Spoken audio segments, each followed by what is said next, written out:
ধরি এম ভরা একটি বস্তু ভূমি হতে এইচ উচ্চতা অর্থাৎ 60 মিটার উচ্চতায় স্থির অবস্থায় আছে। তাহলে বস্তুটা স্থির, এর বেগ নাই। বস্তুটা এখন স্থির অবস্থা থেকে নিচের দিকে পড়তেছে পরন্ত বস্তুর ন্যায়, মুক্তভাবে পরন্ত বস্তুর ন্যায় নিচের দিকে পড়তেছে। যখন নিচের দিকে পড়বে তখন তার বেগ প্রাপ্ত হবে, তখন তার গতিশক্তি সৃষ্টি হবে। আমরা প্রথম প্রমাণ করব কোথায় বিভব শক্তি গতিশক্তি সমান। কোথায় বিভব শক্তি গতিশক্তি সমান। তো বস্তুটা যখন এই অবস্থায় ছিল, আসলে তার মোট শক্তি কত?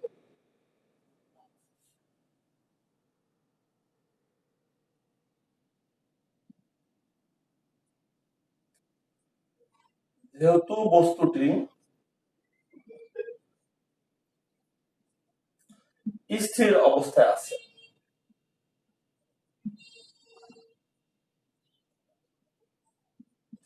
এইখানে এই পজিশনে তার মোট শক্তি কত?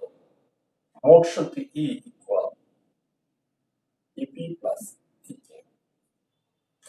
যেহেতু বস্তুটি স্থির অবস্থায় আছে, তাহলে বেগ নাই, তাহলে তার গতিশক্তি নাই।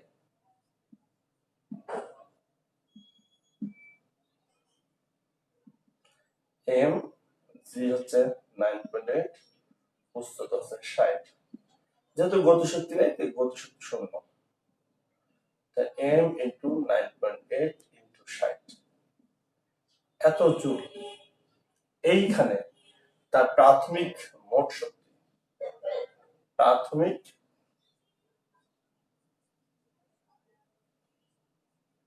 মোট শক্তি। এই শক্তিটা নিয়ে বস্তুটা আছে। আমরা যদি এম এর মান বসিয়ে দিতাম তাহলে ক্যালকুলেশন করে অ্যান্সারটা পেয়ে যেতাম। এখন এই বস্তুটাকে উপর থেকে নিচের দিকে ফেলে দেওয়া হচ্ছে। আমরা বের করব কত উচ্চতায় বিভব শক্তি আর গতিশক্তি সমান। এই 1 নম্বর পয়েন্টটা আমরা প্রমাণ করব। কোথায়? এখানে তো তার গতিশক্তি নাই, যে গতিশক্তি শূন্য, শুধু বিভব শক্তি ছিল। তখন নিচে নামবে, তখন তো বেগ প্রাপ্ত হবে, তখন বিভব শক্তি আর গতিশক্তি দুইটাই থাকবে। তাহলে কোথায় বিভব শক্তি গতিশক্তি সমান? ধরি এই উচ্চতা এটা কত মিটার, সেটাই আমাদের বের করতে হবে। কিন্তু তোমাদের মনে রাখতে হবে যে এই যে মোট শক্তি, এই মোট শক্তিটা কিন্তু ধ্রুবক থাকবে, স্থির থাকবে। পরন্ত বস্তুর শক্তির সংরক্ষণশীলতা নীতিতে তোমরা তাই পড়েছিলাম, শক্তির ধ্বংস বা সৃষ্টি নেই। শক্তি শুধু এক রূপ থেকে অন্য রূপে রূপান্তরিত হবে। তাহলে বস্তুটি যখন এইখান থেকে এই জায়গায় আসবে, তখন মোট শক্তি এটাই থাকবে, কিন্তু গতি শক্তি বিভব শক্তি হবে, মোট শক্তি একই থাকবে। তাহলে এই উচ্চতায় মোট শক্তি, এই উচ্চতায়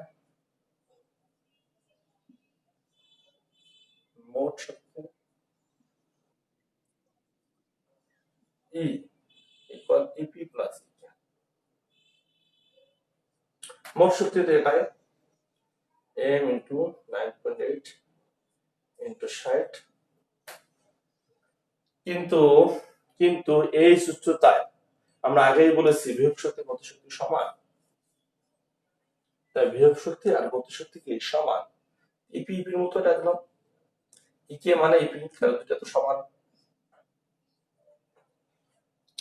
তাহলে হয়ে গেল আমাদের 2 EP.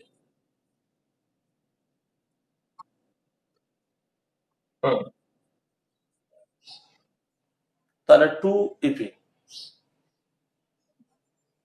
m into 9.8 into 60, 2 into EP সূত্র কি mgs, m ইন্টু জি মান আছে mg, এইচ এখানকার এইচ হচ্ছে এইচ, এইচ মান পরে বসাচ্ছি, m into 9.8 into 60, 2 into m into 9.8 into H. আমরা এই এইচ এর মানই বের করতে চাই কত উচ্চতায়। এখন আমরা এই এম এম কেটে দিলাম, এই 9.9 কেটে দিলাম, 2 দিয়ে যে 60 কে ভাগ দিই, h ইকুয়াল 30। তাহলে 30 মিটার উচ্চতায় বিভব শক্তি গতিশক্তি সমান। এইটার অ্যান্সারটা আমরা পেয়ে গেলাম 30 মিটার। তার মানে এই 60 মিটার ছিল তার অর্ধেক, যত উচ্চতা ছিল তার অর্ধেক h/2 তে বিভব শক্তি গতিশক্তি সমান। h/2 তে বিভব শক্তি গতিশক্তি সমান। যত উচ্চতা দেওয়া থাকবে তার অর্ধেক উচ্চতায় বিভব শক্তি গতিশক্তি সমান। যদি 100 মিটার থাকে তাহলে 50 মিটারে বিভব শক্তি গতিশক্তি সমান। যদি 80 মিটার থাকে তাহলে 40 মিটারে বিভব শক্তি গতিশক্তি সমান। পরেরটায় যায়, কোথায় বিভব শক্তি গতিশক্তির অর্ধেক? মোট শক্তি তো এটাই, মোট শক্তি তার চেঞ্জ হচ্ছে না, এটা শক্তির সংরক্ষণশীলতা নীতি। মোট শক্তি তো পরিবর্তন হবে না, মোট শক্তি এটাই। ধরি এই উচ্চতায় বিভব শক্তি গতিশক্তির অর্ধেক। কত উচ্চতায়? এই উচ্চতায়, এই এইচটাই তো আমাদের দরকার। এই উচ্চতায় মোট শক্তি কি হবে? E P plus EK. মোট শক্তি তো এটা বসিয়ে দিয়েছি, ইপি ইপির মতো আছে। ইকে এর জায়গায় আমরা কি বসাচ্ছি? এইখানে ইকের মানটা আমরা বের করবো, এই জায়গা থেকে বক্স করে রেখেছি। ইপি ইকুয়াল হাফ ইকে, ইকে সমান হবে 2 ইপি, ইকে সমান হবে 2 ইপি। তা 2 এর জায়গা 2 ইপি আর ইপি হয়ে গেল 3 ইপি। তাহলে এই 2টা হয়ে গেল 3, তাহলে এই 2টা হয়ে গেল 3। এখন যদি আমরা 3 দিয়ে 60 কে ভাগ দেই, 3 × 60, তা উচ্চতা আসলো কত? 20 মিটার। তাহলে আমরা পেয়ে গেলাম 20 মিটার উচ্চতায়, 20 মিটার উচ্চতায় বিভব শক্তি গতিশক্তির 1/2 বা অর্ধেক। কত মিটার উচ্চতায়? 20 মিটার উচ্চতায়। তা কোথায় বিভব শক্তি গতিশক্তি অর্ধেক হবে? 20 মিটার উচ্চতায়, অথবা 60 এর 3/1 ভাগ। যত উচ্চতা থাকবে তার 3/1 ভাগ, যত উচ্চতা থাকবে তার 3/1 ভাগ উচ্চতায় বিভব শক্তি গতিশক্তির অর্ধেক। ওই যে 3 × 60, তাহলে 3/1 ভাগ উচ্চতা। যদি দেওয়া থাকে 100 মিটার উচ্চতা, কোথায় বিভব শক্তি গতিশক্তি অর্ধেক? 100 কে 3 দিয়ে ভাগ দিতে হবে। 33.33 মিটার উচ্চতায় বিভব শক্তি গতিশক্তির অর্ধেক। এটা তো মনে রাখতে হবে, তোমার নৈবিত্তিকে আসলে তোমার অঙ্ক করতে হবে না, না করেই তুমি বলতে পারবা। বা এরকম অঙ্ক আসলে অঙ্ক করার আগে তুমি অ্যান্সার বলতে পারবা যে কত উচ্চতায় এই ঘটনাটা ঘটবে। চলে যায় 3 নম্বর পয়েন্ট, কোথায় বিভব শক্তি গতিশক্তির 1/3? কোথায় বিভব শক্তি গতিশক্তির 1/3? 3/1 ভাগ। মোট শক্তি তো একই থাকবে, ধরি এই উচ্চতায় বিভব শক্তি গতিশক্তির 1/3। তাহলে এই উচ্চতায় মোট শক্তি ইপি প্লাস ইকে, মোট শক্তি তো এটা একই থাকবে, আর মোট শক্তি তো আর কোনো চেঞ্জ হচ্ছে না। এটা শক্তির সংরক্ষণশীলতা নীতি। শক্তির সংরক্ষণশীলতা নীতি তো তাই বলা হয়েছে, শক্তির ধ্বংস বা সৃষ্টি নেই, শক্তি নির্দিষ্ট অপরিবর্তনীয়। নির্দিষ্ট অপরিবর্তনীয় আছে, ইপি ইপির মতো আছে। ইকে মানে কি? এইখান থেকে ইকের মানটা আমরা বের করবো। ইকে মানে 3 ইপি, এতে গুণ করলে 3 ইপি, এখানে বসাই দিলাম 3 ইপি। 3 ইপি 4 ইপি, এখানে বসাই দিলাম 4, এখানে বসাই দিলাম 4, এখানে বসাই দিলাম 4। তাহলে 4 60 কে ভাগ দিলে 4 × 60, 15 মিটার। তাহলে আমরা পেয়ে গেলাম 15 মিটার উচ্চতায় বিভব শক্তি গতিশক্তির 1/3 কত হবে? 15 মিটার উচ্চতায়। 15 মিটার তো কত? 60 এর 4/1 ভাগ, h/4। h/4 এ বিভব শক্তি গতিশক্তির 1/1/3। যদি উচ্চতা 60 মিটার না থেকে 80 মিটার থাকতো, তার 4/1 ভাগ, 4 × 80, তাই 20 মিটার উচ্চতায় বিভব শক্তি গতিশক্তির 1/3 হতো। এটা মনে, কোথায় বিভব শক্তি গতিশক্তির 1/4? মোট শক্তি তো একই আছে, এই শক্তি নিয়ে এত বস্তুটা নামতেছে, এই যে মোট শক্তি। ধরে এই উচ্চতায় বিভব শক্তি গতি শক্তির 1/4। এই উচ্চতা, এই উচ্চতায় মোট শক্তি তো এটাই, EP plus EK. EP EP মতো রাখলাম, ইকে মানে কি, এখানে ইকের মানটা আমরা বের করবো 4 ইকে, এখানে আমরা 4 বসে দিলাম। 4পি 4পি হয়ে গেল 5, এখানে আমরা 5 বসে দিলাম, এখানে আমরা 5 বসে দিলাম। এখন 60 কে 5 দিয়ে ভাগ দিলে কত হয়? 5 10 50, 5 আর 50 12 মিটার আসে, 5 10 60 12 মিটার। তাই এই কোথায় বিভব শক্তি গতি শক্তির 1/4, 4 ভাগের 1 ভাগ, 12 মিটার উচ্চতায়। 12 মিটার উচ্চতায় 1/4, 12টা 60 h/5। এই যে আমরা 4টা জিনিস পড়াইলাম, তাহলে আমরা কোথায় কি পেয়েছি একটু চিন্তা করি। বিভব শক্তি গতি শক্তি সমান অর্ধেক উচ্চতায়। বিভব শক্তি গতি শক্তি অর্ধেক, এটা 2 আছে, এটা 1/3। বিভব শক্তি গতি শক্তি 1/3 h/4, থার্ড থাকলে 4। বিভব শক্তি গতি শক্তির 1/4 4 আছে, h/5। তাহলে আমরা এখন যে কোনো উচ্চতা দেওয়া থাকলে কোথায় বিভব শক্তি গতি শক্তির এই সম্পর্কগুলা পাওয়া যাবে, কত উচ্চতায়, সেগুলো আমরা অনায়াসে বলতে পারবো সমান অর্ধেকে। বিভব শক্তি গতি শক্তি অর্ধেক 3 ভাগের 1 ভাগ উচ্চতায়। বিভব শক্তি গতি শক্তি 1/3 4 ভাগের 1 ভাগের উচ্চতায়। বিভব শক্তি গতি শক্তির 1/4 5 ভাগের 1 ভাগ উচ্চতায়। এটা আমরা বুঝতে পারলাম। এখন চলে যায় 5 নম্বর পয়েন্ট। 5 নম্বর পয়েন্টে বলা হয়েছে বিভব শক্তি গতি শক্তির দ্বিগুণ। কোথায় কোথায়? মোট শক্তি তো একই থাকবে, বিভব শক্তি গতি শক্তির দ্বিগুণ, এখানে 2 দিয়ে দিই। বিভব শক্তি গতি শক্তির দ্বিগুণ, কোথায় বিভব শক্তি গতি শক্তির দ্বিগুণ? ধরে এই উচ্চতায় মোট শক্তি তো এটাই থাকবে, ইপি ইপির মতো বসালাম, ইকের মানটা এখান থেকে আমরা বের করবো। ইকের মান আমরা এখান থেকে পাচ্ছি হাফ হাফ, ওটা নিচে আসবে, ইপি নিচে চলে আসবে, তাহলে ইকের মান পাচ্ছি ইপি/2। ইপি 2টা নিচে আসবে, ইপি/2। ইপি/2 যদি হয়, তাহলে এখানে আমরা যদি লসাগু করি, তাহলে হবে 3/2 ইপি। যোগ করলে ইপি কমন নিয়ে 1 আর হাফ যোগ করলে পাওয়া যায় 3/2 ইপি। এখানে 3/2 বসাই দিলাম, ইপি মানে এমজিএস, এখানে 3/2 বসাই দিলাম। এখন দেখো কত মিটার উচ্চতায় এই ঘটনাটা ঘটবে। 60 কে 2 দিয়ে ভাগ দিলে 120, 120 কে 3 দিয়ে ভাগ দিলে 3 40 120, 40 মিটার উচ্চতায়। তাহলে 40 মিটার উচ্চতায়, 40 মিটার উচ্চতায় বিভব শক্তি গতি শক্তির দ্বিগুণ হবে। 40 মিটার উচ্চতায়, 40 মিটার উচ্চতায় বিভব শক্তি গতি শক্তির দ্বিগুণ হবে, দ্বিগুণ। তাহলে দেখো এই 40 মিটার উচ্চতাটা কত কত? এই যে 60 মিটার আছে না, এই 60 মানে উচ্চতাকে, তুমি এই যে সিটুয়েশনটা 3/2 ছিল, 2/3, উচ্চতার 2/3, 3 ভাগের 2 ভাগ উচ্চতায়। এই হচ্ছে 60, 60 কে যদি 3 দিয়ে ভাগ দাও 20, 20 গুণা 40, অর্থাৎ উচ্চতার 2/3 উচ্চতায়, 3 ভাগের 2 ভাগ উচ্চতায় বিভব শক্তি গতি শক্তির দ্বিগুণ। 3 ভাগের 2 ভাগ উচ্চতায় বিভব শক্তি গতি শক্তির দ্বিগুণ, এইটা মনে রাখতে হবে।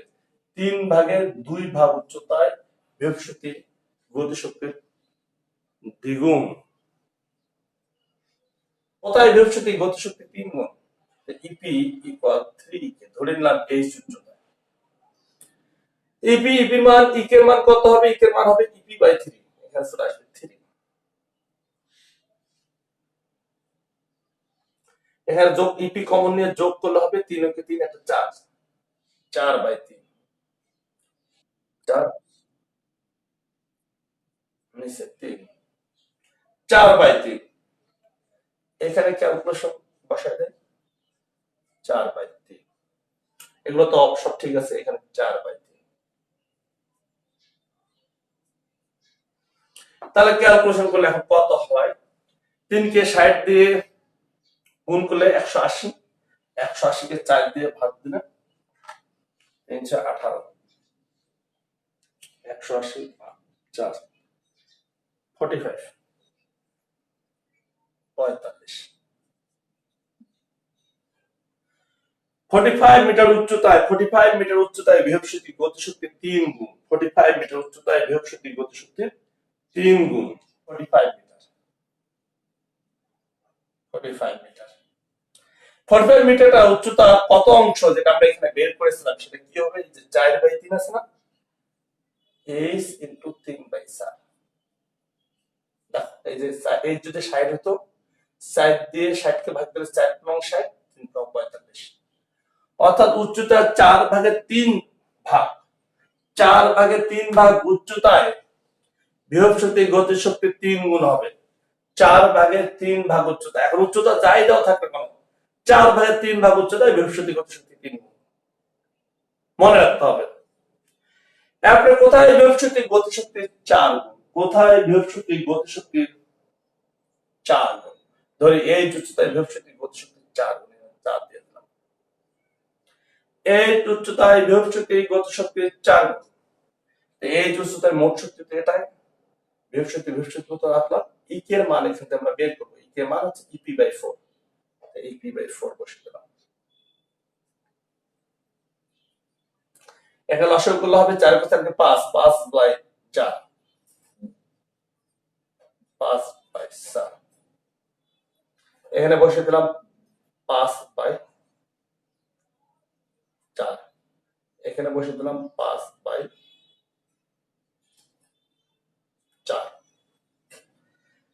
এখন এখানে আমরা যদি গুণ করি 4 × 60, 440, 240, 240 কে 5 দিয়ে ভাগ দাও, 240 ভাগ 5, 48 মিটার উচ্চতা। উচ্চতা আসতেছে 48। 48 মিটার উচ্চতায় বিভব শক্তি গতিশক্তির 4 গুণ, 4 গুণ কত মিটার? 48 মিটার উচ্চতায়, 48 মিটার উচ্চতায়। এই 48 মিটার উচ্চতাটা h এর কত? h × 4 ভাগ 5।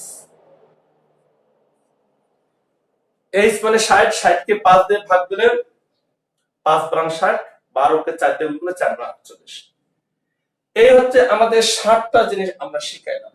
যে আরো বের করতে চাও ইপি ইকে এর 5 গুণ, ইপি ইকে এর 6 গুণ, 7 গুণ, 8 গুণ, অথবা এখানে 1/4 ছিল, 1/5, 1/6, 1/7, তো অবশ্যই এই কোটা রেশিও সম্পর্ক মেনে চলবে। অর্থাৎ সমান অর্ধেক h/2, অর্ধেক h/3, 1/3 h/4, 1/4 h/5, 1/5 হবে h/6, 1/6 হবে h/7।